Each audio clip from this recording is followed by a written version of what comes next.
தொழில் வாழ்க்கையிலோ அல்லது தனிப்பட்ட வாழ்க்கையிலோ நீங்கள் செய்த ஒரு சிறு தவறு எல்லாவற்றையும் நாசமாக்கிவிடும் என்று நீங்கள் உணர்ந்த தருணங்கள் இருந்திருக்கும் என்று நான் உறுதியாக நம்புகிறேன். அது உங்களை முற்றிலும் கலக்கமடைய செய்திருக்கும்.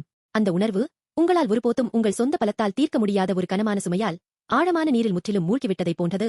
வேதாகமத்தில் 2 இராஜாக்கள் அதிகாரம் 6 தீர்க்கதரிசிகளின் பள்ளி மாணவர்கள் வீடு கட்டுவதற்காக மரங்களை வெட்டிக் கொண்டிருந்தபோது அவர்களில் ஒருவர் கடன் வாங்கிய இரும்பு கோடாரியை ஆற்றில் போட்டுவிட்டார். அந்த கோடாரி அந்த காலத்தில் மிக விலைமதிப்பற்ற மற்றும் விலையுயர்ந்த பொருளாக இருந்தது.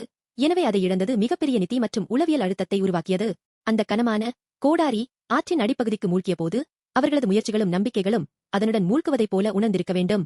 ஆனால் அந்த தருணத்தில் தீர்க்கதரிசி எலிசா ஒரு கிளையை வெட்டி தண்ணீரில் எறிந்தார் மற்றும் கனமான இரும்பு கோடாரி நம்ப முடியாத வகையில் மேற்பரப்பில் மிதந்தது.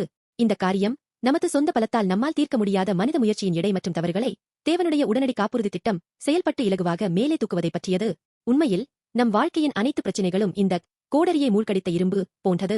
நாம் எவ்வளவு கடினமாகவும் மனசாட்சியுடனும் நல்லொழுக்கத்துடனும் வாழ முயற்சி செய்தாலும் அடிப்படையில் நாம் தவறுகளை செய்கிறோம், பேராசையுடன் செயல்படுகிறோம், மேலும் மற்றவர்களை காயப்படுத்துகிறோம், மேலும் மற்றவர்களால் காயமடைகிறோம்.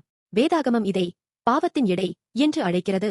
இந்த கோடரியை இரும்பு கோடாரியின் எடை போல நாம் தனியாக எவ்வளவு போராடினாலும் அது நம்மை வாழ்க்கையின் ஆழமான ஆற்றில் மூழ்கடிக்கிறது.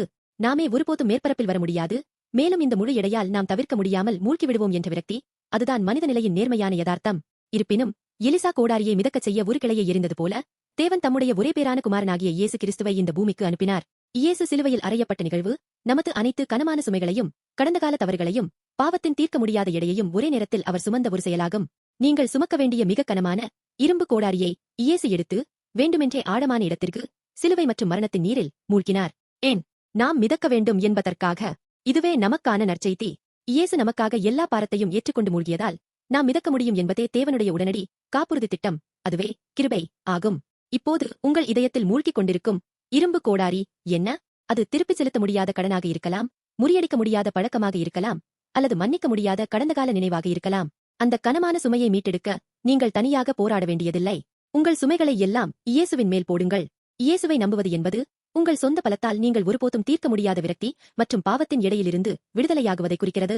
உங்கள் மிகச்சிறிய தவறு மற்றும் உங்கள் மிக கனமான சுமையை கூட கவனமாக மீட்டு எடுக்கும் இயேசுவின் அன்பையும் காப்புறுதி திட்டத்தையும் நீங்கள் இப்போதே அனுபவிப்பீர்கள் என்று நான் மனதார நம்புகிறேன்.